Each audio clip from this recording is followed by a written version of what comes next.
Hello everyone, welcome to our YouTube channel Golden Arc Academy. आज हम लोग एक इम्पॉर्टेंट टॉपिक के बारे में डिस्कस करेंगे जो एग्ज़ाम के लिए काफ़ी महत्वपूर्ण है। तो आइए हम लोग आज फिज़िक्स का एक टॉपिक पढ़ते हैं, लाइट। तो आइए हम लोग लाइट के बारे में जानते हैं। प्रकाश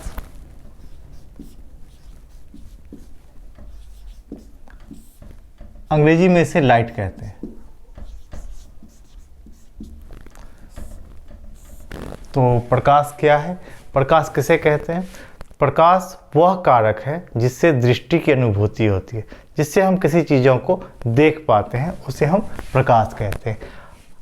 खुली आँख और प्रकाश दोनों चीज़ चाहिए हमें किसी भी वस्तु को देखने के लिए। यानी हमें किसी वस्तु को देखने के लिए कितनी चीज़ों की आवश्यकता है? एक तो आँख और एक प्रकाश। अंधेरे कमरे में हम किसी वस्तु को नहीं देख पाएंगे क्योंकि वहाँ प्रकाश नहीं है। तो प्रकाश के कितने स्रोत हैं वो जान लेते हैं। तो आइए स्रोतों के बारे में जानते हैं।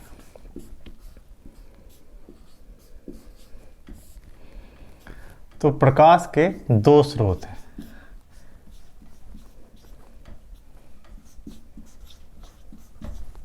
प्राकृतिक स्रोत और दूसरा मानव निर्मित स्रोत।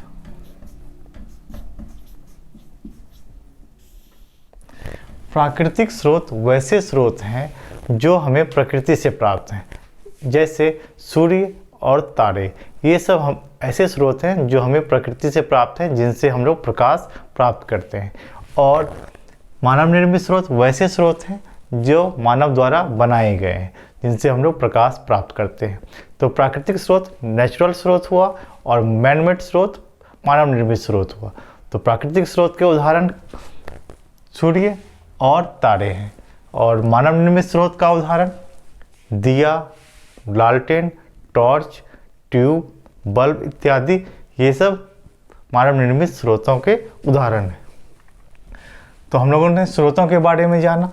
तो इन सब स्रोतों से क्या होता है? प्रकाश का उत्सर्जन होता है। तो प्रकाश का उत्सर्जन कैसे होता है? तो प्रकाश का उत्सर्जन किसी भी स्रोत से कोई भी ऊर्जा कन्वर्ट होके बदलकर रूपांतरित होकर वो प्रकाश ऊर्जा में बदलती है। यानी एक एग्जांपल समझते हैं, जैसे एक लालटेन है। तो लालटेन में क्या होता है? तेल डाला जाता है। तो उस तेल यानी रासायनिक अभिक्रिया होती है, रासायनिक ऊर्जा को हम लोग बदल करके प्रकाश ऊर्जा प्राप्त करते हैं। यानी प्रकाश क्या है? ऊर्जा का ही एक रूप है। तो आइए आगे बढ़ते हैं। तो कुछ पदार्थ के बारे में, जैसे प्रदीप्त। प्रदीप्त किसे कहते हैं?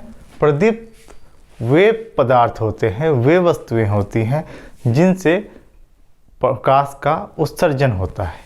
यानी इसे इंग्लिश में ल्यूमिनस कहते हैं।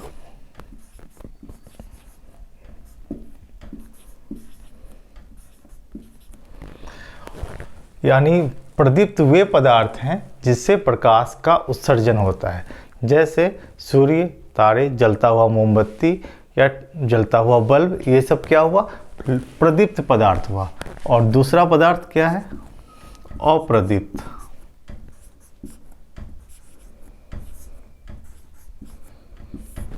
Non luminous.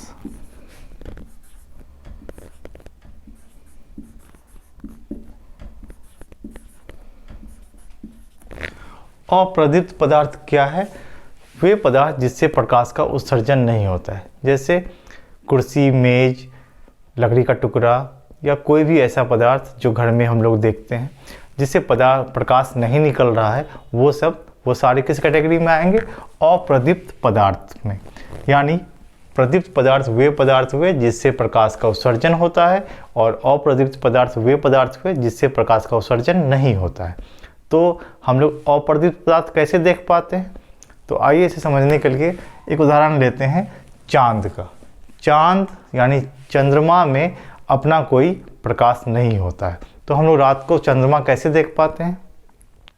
तो जब सूर्य की किरणें चंद्रमा पे पड़ती है और कुछ किरणें पृथ्वी तक आती है, वहाँ से परावर्तित होकर के।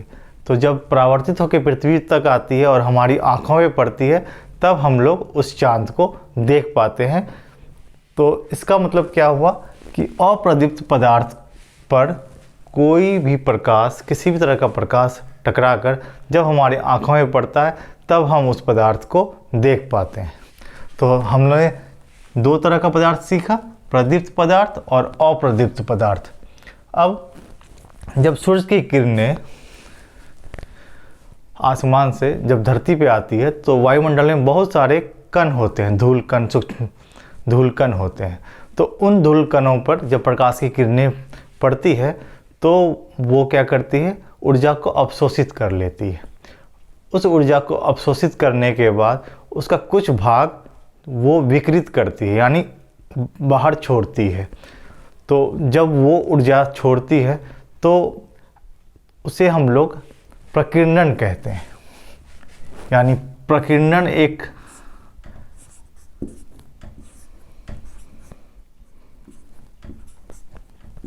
टर्म है जिसे इंग्लिश में स्कैटरिंग कहते हैं।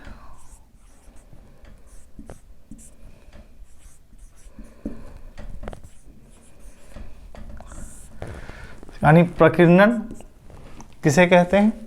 सूर्य से आने वाली प्रकाश की किरणें वायुमंडल के धूल कण में जब पड़ती है, तो वो प्रकाश ऊर्जा देती है। जो वो ऊर्जा धूल कण अवशोषित कर लेती है और उस ऊर्जा का थोड़ा भाग वो विकृत करती है अवशोषण के बाद। यानी जब उससे ऊर्जा निकलती है, तो वो बहुत सारे पदार्थ पे पड़ती है। यानी प्रकीर्णन, स्कैटरिंग का क्या फ़ायदा है? प्रकाश की किरणें, यानी सूर्य से जो प्रकाश की किरणें निकलती है, वो किसी भी पदार्थ पे डायरेक्टली अगर नहीं पड़ी, तो उस वस्तु को हम लोग कैसे देख पाएंगे? तो इसी वजह से, ये स्कैटरिंग की वजह से, यानी प्रकीर्णन की वजह से धूल कण से जब ऊर्जा विकृत होती है और उन पदार्थों पे पड़ती है जिस पे सूर्य का प्रकाश डायरेक्ट नहीं पहुंच पाया, तो उस स्थिति में हम लोग प्रकीर्णन की वजह से उन पदार्थों को हम लोग देख पाते हैं। आइए अब किरण के बारे में जानते हैं। किरण, इसे अंग्रेजी में रे कहते हैं। ठीक है, तो किरण किसे कहते हैं? किसी भी प्रदीप्त पदार्थ जहाँ से प्रकाश निकलती है, तो प्रकाश काफ़ी सारे सरल रेखाओं में निकलती है, यानी चारों दिशाओं में प्रकाश निकलती है, हर सरल रेखा में निकलती है। यानी प्रकाश सरल रेखा में गमन करती है, तो किसी एक सरल रेखा में निकलने वाले प्रकाश को किरण कहते हैं। यानी किसी एक सरल रेखा में जो प्रकाश निकलती है, उससे हम लोग किरण कहते हैं, अंग्रेजी में इसे रे कहते हैं। अब किरण के समूह को क्या कहते हैं? बीम कहते हैं, यानी हिंदी में किरण पुंज कहते हैं। तो आइए किरण पुंज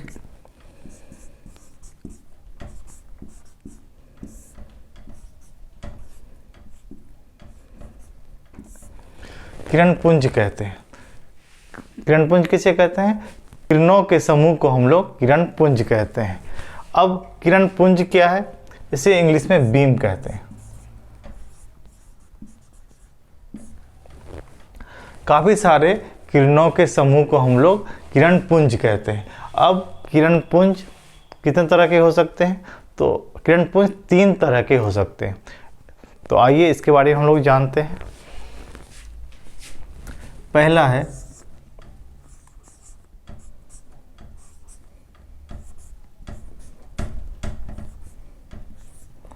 अपसारी, दूसरा है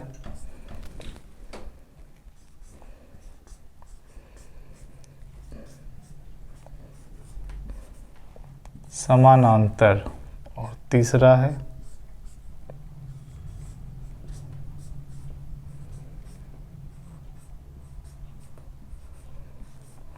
अभिसारी। तो पहला किरण पुंज क्या हुआ? अपसारी।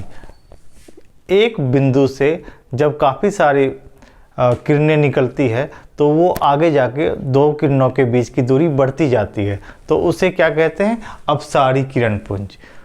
वे किरणपुंज जिसके बीच की दूरी, हर किरणों के बीच की दूरी हमेशा समान होती है, उसे बोलेंगे समानांतर किरणपुंज।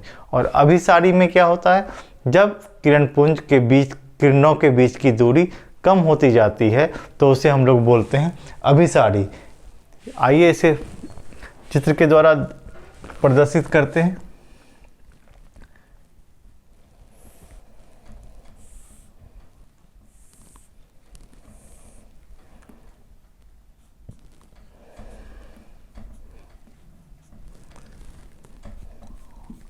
ये किरणपुंज, इसे हम लोग अपसारी किरणपुंज भी कहते हैं। अंग्रेजी में इसे डाइवर्जिंग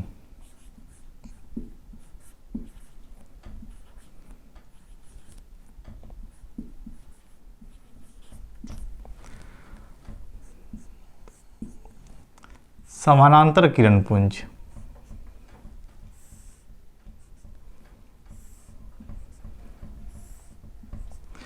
जिन दो किरणों के बीच की दूरी हमेशा हर जगह समान होती है उसे हम लोग समानांतर किरणपुंज कहेंगे।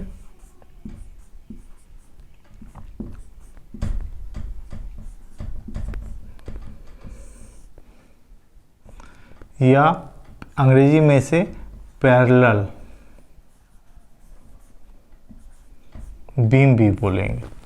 ठीक है, अब तीसरा है अभिसारी।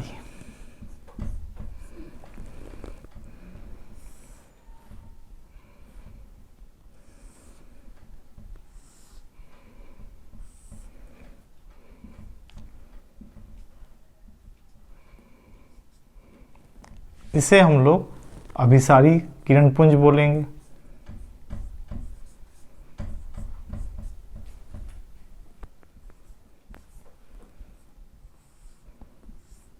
या कन्वर्जिंग।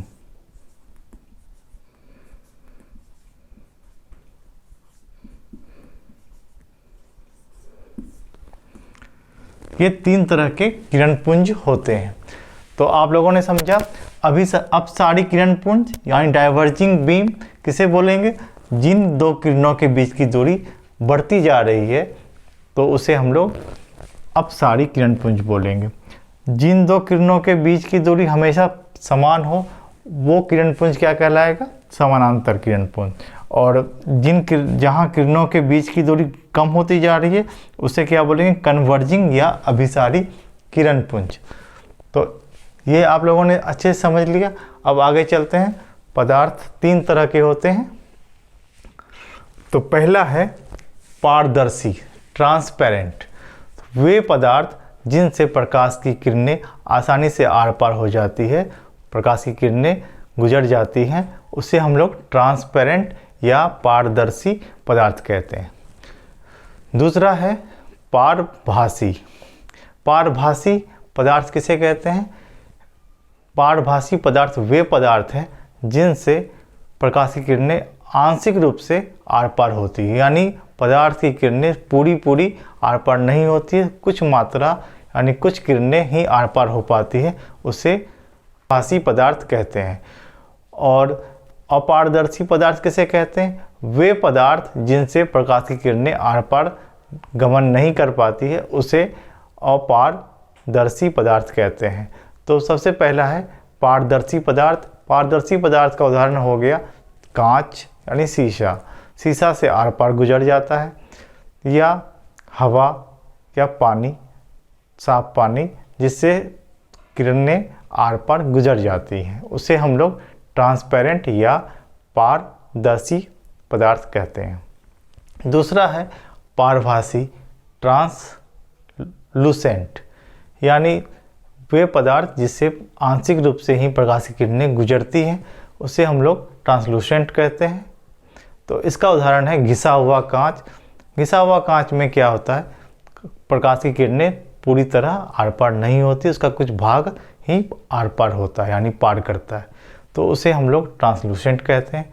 और जैसे लोहा, लकड़ी का टुकड़ा या दीवार, ये सब हुए अपारदर्शी जिससे प्रकाश की किरणें आर पार नहीं गुजरती है। तो आप मिलते हैं हम लोग अगले सेशन में। इसके आगे की जानकारी हम लोग अगले सेशन में प्राप्त करेंगे। आई होप आपको आज का ये सेशन अच्छे से समझ में आया होगा। मिलते हैं अगले सेशन में। जय हिंद, थैंक यू।